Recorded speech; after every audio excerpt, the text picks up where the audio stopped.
Good evening बच्चे। देखिए, ये मैं एक बहुत ही अच्छा क्वेश्चन लाया आप लोगों के लिए। ये ओलंपियाड का क्वेश्चन है, ये फिजिक्स ओलंपियाड में आया हुआ क्वेश्चन है और आप इसको आईआईटी एडवांस के लिए भी रख सकते हैं और ये जेईई मेन में भी आ सकता है। ये क्वेश्चन ये इलेक्ट्रोस्टैटिक पोटेंशियल एनर्जी का क्वेश्चन है। ठीक है, चलिए मैं क्वेश्चन समझाता हूं। कह रहे क्या कि स्फेरिकल सेल का मतलब क्या हुआ समझ रहे ना, एक हॉलो स्फीयर है, इस तरह से पतला सा है। इसका इनिशियल रेडियस दिया हुआ है बेटा r1, इनिशियल रेडियस इसका दिया हुआ है r1। करें क्या कि स्फेरिकल सेल यूनिफॉर्मली चार्ज्ड। बेटा इसको आपने यूनिफॉर्मली चार्ज्ड कर दिया है। ये जो स्फेरिकल सेल है मतलब थिन हॉलो स्फीयर, इसको आपने यूनिफॉर्मली चार्ज कर दिया। चार्ज करने के बाद हम देख रहे हैं क्या कि इसका जो रेडियस है ये है r1। ठीक है, अभी आप इसका इनिशियल एनर्जी क्या होगा जरा देख लीजिएगा। तो फर्स्ट पॉइंट में मैं लिख रहा हूं कि self energy of the sphere.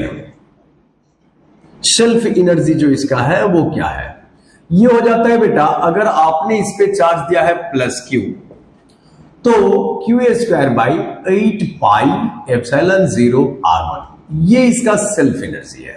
मतलब अगर आप एक स्फीयर को, स्फेरिकल सेल को चार्ज दे दे तो यूनिफॉर्मली चार्ज्ड हो जाता है। तो इस सेल का जो इलेक्ट्रोस्टैटिक पोटेंशियल एनर्जी होता है, ये फॉर्मूला है, ये तो आपको आता होगा ना। अगर आप एक स्फेरिकल सेल को चार्ज कर देते हो यूनिफॉर्मली, उस पर में टोटल चार्ज क्यू डाल देते हो, तो उसका जो अपना सेल्फ पोटेंशियल एनर्जी होता है वो ये होता है। सेल्फ पोटेंशियल एनर्जी अगर आप नहीं जानते तो थोड़ा सा देख लीजिएगा, यहां तो मैं एक्सप्लेन नहीं करूंगा इन चीजों को।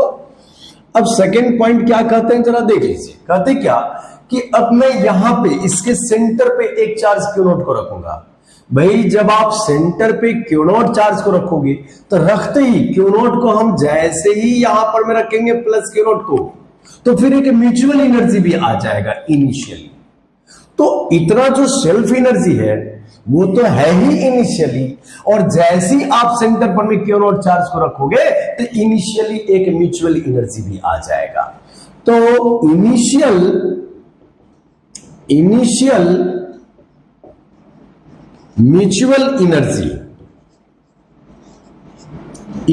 Mutual energy after placing A charge plus Q not at its centre is. अब देखिए ये इनिशियल म्यूचुअल एनर्जी की बात कर रहा हूं मैं। तो इनिशियल जो इसका म्यूचुअल एनर्जी हो जाएगा वो तो हो जाता है 1/4 पाई एप्सिलॉन 0, और ये क्यू नॉट हो गया 1/4 पाई epsilon 0 Q naught by r1।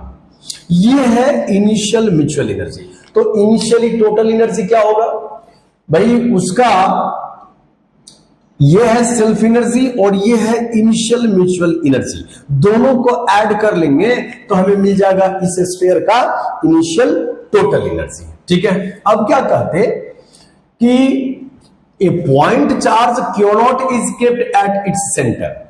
एक पॉइंट चार्ज को मैं जब सेंटर पे रखा तो देखिए ये पॉजिटिव है बेटा, तो इसको रिपेल करेगा, इसको रिपेल करेगा, इसको रिपेल करेगा, इसको रिपेल करेगा, चारों तरफ इसको रिपेल करेगा। तो रिपेल करेगा तो ये स्फीयर एक्सपैंड करेगा, और एक्सपैंड करेगा तो करे क्या कि इसका रेडियस r1 से एक्सपैंड करके r2 हो जाता है। अब देख लीजिए क्वेश्चन, तो find the work done by the electric forces. ये जो क्यू नॉट चार्ज इस पे चारों तरफ जो फोर्स लगाएगा ये एक्सपेंशन हुआ, तो कह रहे क्या कि find the work done by the electric forces upon the expansion of the cell from radius r1 to r2। तो जो इलेक्ट्रिक फोर्सेस है उसके द्वारा कितना होगा वर्क डन। तो देखिए अब ना कॉन्सेप्ट क्या यहां पर में लगेगा, जो बेटा इलेक्ट्रोस्टैटिक फोर्स होता है वो तो कंजर्वेटिव फोर्स है, तो कंजर्वेटिव फोर्स के द्वारा वर्क डन बोल रहा है। तो हम लोग जानते हैं work done by the conservative force is equal to क्या हो जाता है, negative of change in potential energy. याद रखिए आपको work done by the electrostatic force अगर फाइंड करना हो, माने कि work done by the conservative force जो होता है वो क्या हो जाता है, चेंज इन पोटेंशियल एनर्जी का नेगेटिव। बात समझ में आ रहा है? तो हम यहां पर में बेटा थर्ड पॉइंट क्या लिखेंगे जरा देख लीजिएगा। फाइनल, पहले आप इनिशियल टोटल एनर्जी लिख लीजिएगा। Initial total energy, initial total energy. Total energy का मतलब हो गया बेटा उसका सेल्फ एनर्जी और उसका म्यूचुअल एनर्जी, दोनों को ऐड कर देंगे। यू टोटल इनिशियल, ठीक है, इज इक्वल टू हो जाता है U1 plus you initial mutual. तो ये क्या हो जाएगा जरा देख लीजिएगा, Q square by 8 pi epsilon 0 R1 और फिर प्लस हो जा रहा है Q naught by 4 pi epsilon 0 R1। जी हाँ, ये हो जा रहा है यू टोटल इनिशियल। अब इसी तरह से हमें क्या करना है, टोटल फाइनल करना। फाइनल आप क्या देखोगे कि रेडियस जो है बेटा वो हो चुका है R2, सेंटर पर में रखा है क्यू नॉट और रेडियस तो इंक्रीज कर गया, एक्सपैंड हो गया है। एक्सपैंड हो जाने का मतलब है जो रेडियस उसका इंक्रीज कर चुका है। ये है फाइनल, ये है इसका फाइनल। तो फाइनली जो है अगेन सेल्फ एनर्जी भी होगा और म्यूचुअल एनर्जी भी होगा। तो फाइनली भी हम इसका निकाल लेंगे टोटल इलेक्ट्रोस्टैटिक पोटेंशियल एनर्जी। मेरा बात आ रहा है आपको समझ में? तो यहां पर में फोर्थ पॉइंट पे हम लोग जाएंगे कि final total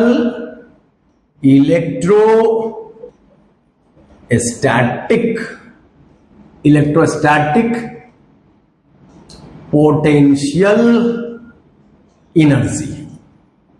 final total electrostatic potential, total energy final लिख रहे हैं, जरा देखिएगा टोटल एनर्जी फाइनल। तो वो क्या हो जाएगा, सेल्फ एनर्जी और प्लस हो जाएगा म्यूचुअल एनर्जी। तो सेल्फ एनर्जी वाला जो पार्ट है भाई वो हो जाएगा क्यू स्क्वायर। आप सेल्फ एनर्जी जब रखते हो तो सोचो कि अगर यहां पे चार्ज ना हो और R2 रेडियस पे टोटल चार्ज हमारा प्लस क्यू, तो फिर उस केस में Q square by 8 pi epsilon 0 R2। ये तो हो गया इसका self energy final. Mutual energy जब आप लिखते हो तो Q not divided by 4 pi epsilon 0 R2। अब आप फिफ्थ पॉइंट पे देखो, work done by the conservative force, work done by the conservative force, conservative force के द्वारा work done, negative of change in potential energy, potential energy final minus potential energy initial, या आप potential energy initial minus potential energy final. तो initial अपने पास में वो है means Q square by 8 pi epsilon 0 R1 plus Q naught by 4 pi epsilon 0 R1। ये तो हुआ इनिशियल माइनस बेटा फाइनल, फाइनल है अपना, ये फाइनल हमारा ये है, तो इसको माइनस करना है। माइनस कर दीजिए, जो आएगा वही हो जाएगा बेटा work done by the electric field force. तो work done by the electric field force होगा यहां पर में हो जाएगा बेटा q square by 8 pi epsilon 0 R2 और प्लस हो जाएगा q naught by 4 pi epsilon 0 R2। Definitely आप इसको माइनस कर पाएंगे।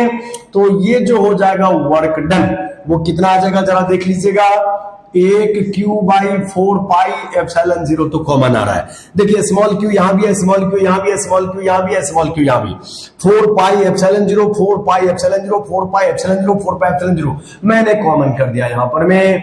अब क्या होगा जरा देख लीजिएगा, Q by 2 R1 small Q by 2 R1 ये यहां पे बच रहा है। यहां पे क्यू नॉट बाई R1 तो प्लस हो जाएगा q naught by R1 minus यहां पे 1 Q by 2 R2, Q by 2 R2 फिर minus Q naught by R2, Q naught by R2। जी हाँ यही आ रहा है। तो हम क्या करते हैं कि क्यू बाई 4 पाई एप्सिलॉन 0 को आप यहां पे रहने दो। इसके बाद देखो बेटा मैं क्या करूंगा, यहां पे है क्यू और क्यू बाई 2 यहां भी है, क्यू बाई 2 यहां भी है, तो क्यू बाई 2 को मैंने कॉमन कर लिया तो 1 bye R1 minus 1 bye R2 ये आ गया। फिर आप क्या करो, फिर से आप क्यू नॉट ले लो कॉमन, तो 1/r1 माइनस 1/r2 यहां भी आ गया। ठीक है, तो ये हो जाता है q/4πε0।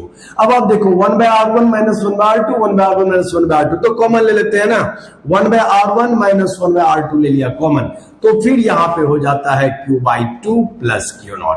And this is the work done by the electric force to expand the shell from radius r1 to radius r2। ये ओलंपियाड का क्वेश्चन है, ये बहुत ही अच्छा क्वेश्चन है, इसको आप लोग अच्छा से सोल्व करिएगा। आज के लिए इतना ही, बाय बाय।